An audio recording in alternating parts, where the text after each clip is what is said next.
Hello, and welcome to my video about India, caste, and human rights.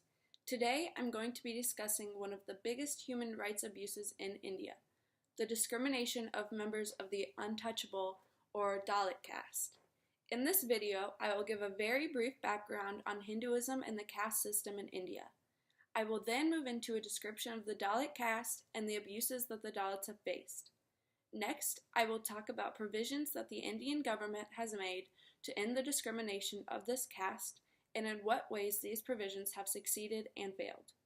After this, I will explore the very recent history of this issue in relation to international human rights. I will conclude the video by discussing what future steps can be taken to promote the human rights of the untouchable caste. Hinduism has existed in the region that is now India for thousands of years. While India does not have an official religion, Hinduism is the most widely practiced. Hinduism is a unique religion.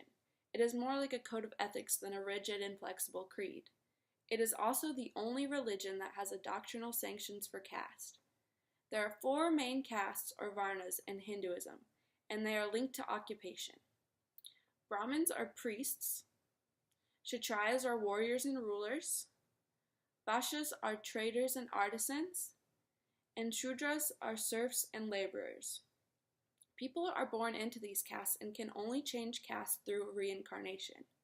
The goal in Hinduism is to live a good and ethical life in the present in order to move into a more esteemed caste in the next life. The untouchable caste, however, lives outside of the four primary castes. The creation of the fifth caste came years after the advent of Hinduism. It came from a history of backward castes that later evolved into untouchability.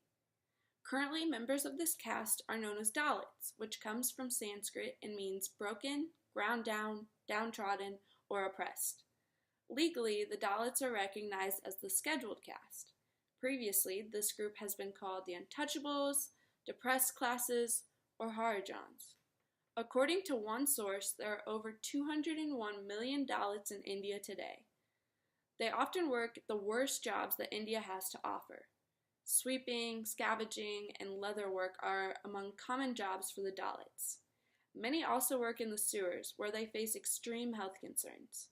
The term untouchability comes from the notion that members of this caste were deemed literally untouchable because of the extremely impure and polluting occupations that they hold. Not only are Dalits forced to work in demeaning occupations, they also face other forms of discrimination and human rights abuses. Now, I will briefly mention just some of the human rights abuses that are imposed upon the Dalits. Dalits are prohibited from marrying members of other castes, which is a violation of the right to marry and found a family.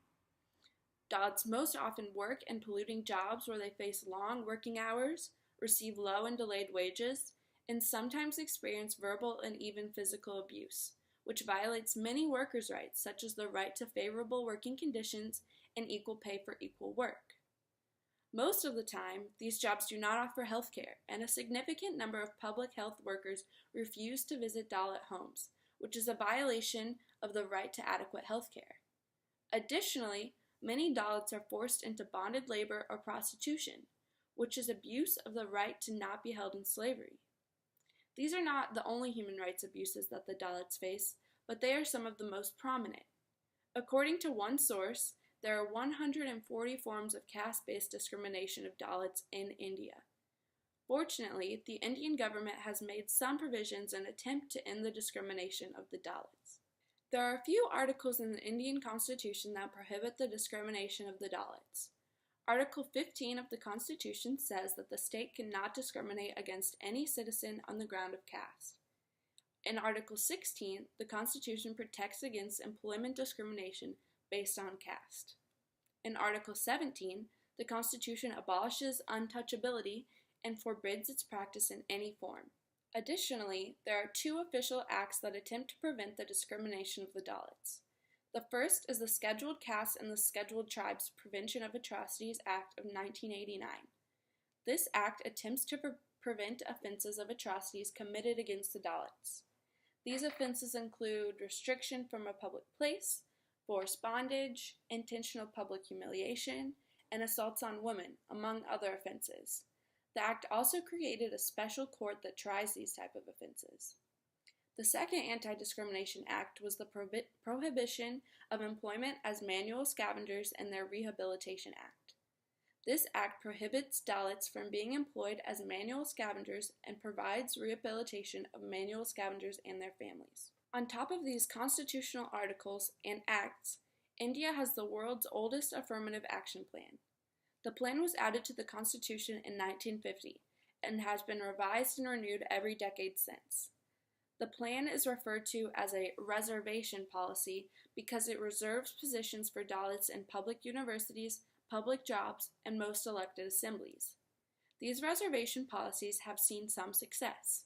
For example, the percentage of the Dalits in senior civil servant jobs has risen from 1.6% in 1965 to 11.5% in 2001, which is pretty significant because Dalits only make up 16% of the entire population of India. There are also problems with this plan, though. The system does little to address social repression based on caste.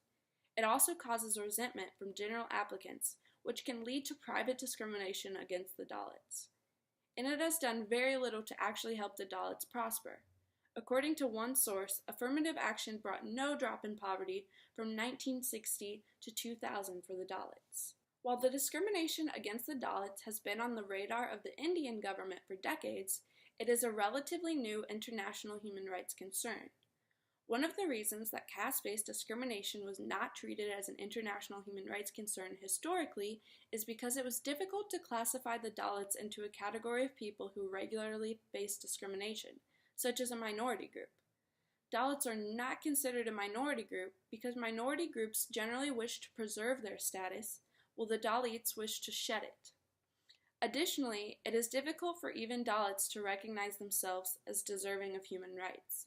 The caste system promotes the idea that some groups deserve less respect and fewer rights, and that there is no way out except through reincarnation. Even though many people hold this worldview, Dalit activism at the grassroots level grew throughout the 20th century. Beginning in the early 1980s, Dalit activists began to attempt to internationalize their discrimination as a human rights issue, but with minimal response. In the 1990s, as the end of the Cold War in part contributed to the rising interest in and concern for human rights issues among international organizations and NGOs, the Dalits began to experience heightened reception of their cause. In 1996, the UN Committee on the Elimination of Racial Discrimination finally concluded that caste-based discrimination qualifies as racial discrimination because it is discrimination based on descent. In 2000, the former Subcommission on the Promotion and Protection of Human Rights recognized caste-based discrimination as work and descent-based discrimination, which was then prohibited by international human rights law. Of course, discrimination still persisted. There have been very recent attacks on the Dalits in different regions of India. Just last July, 4 young Dalit men were stripped and beaten in public for skinning a dead cow. Killing cows is illegal, but the men claim the cow had died of natural causes. There has also been a recent uprising of vigilante groups who attack and harass Dalits. And Dalits are still working in horrible conditions. In 2015, it was reported that about 30,000 Dalits were working as conservancy workers in Mumbai. They do things like collect garbage, sweep streets, and clean gutters. In the midst of this recent discrimination, it is evident that there still is much work to be done when it comes to activism and human rights promotion. Dalits should continue to work on the ground as activists. Today, there are a large number of Dalit civil society organizations that seek to raise Dalit consciousness, support individuals and communities in their day-to-day socioeconomic struggles, and encourage attempts to vindicate constitutional and legal rights. On top of that, international organizations and NGOs should work with grassroots activists to promote Dalit rights. These groups can use their power to influence the Indian government to focus on ensuring that their already existing legislation protecting Dalit rights is upheld. Finally, many Hindu spiritual leaders are insisting that the solution to the problem lies in closing the gap between Hindu spiritual teachings and social practices. Even though caste-based discrimination arose in Hindu society, it is not intrinsic to Hinduism. Hinduism teaches that all individuals are equally divine. Therefore, it contradicts caste-based discrimination. So in this video, I have covered the basics of caste-based discrimination. I briefly touched on Hinduism and the caste system. I discussed what it means to be a Dalit and described the human rights violations they face. I explained protections that have been put in place by the government. I detailed the history of international human rights in relation to caste-based discrimination, and I recommended some future steps that could be taken to promote Dalit rights. If you are interested in learning more about this issue, please check out some of these websites. Thanks for watching!